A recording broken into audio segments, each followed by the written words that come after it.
राग श्री राग। इस राग का थाट पूर्वी है, जाति औड़व संपूर्ण है। इस राग का वादी स्वर कोमल ऋषभ है, संवादी स्वर पंचम है। इस राग के आरोह विच गंधार अते दैवत वर्जित हैं। इस राग का समा शाम का है। आरोह सा रे मा पा नी सा।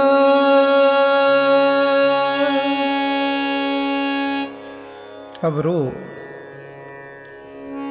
सा नी द पा मा ग रे रे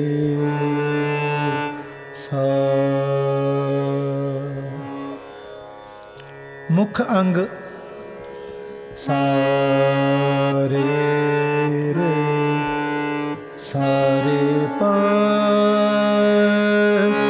मा ग रे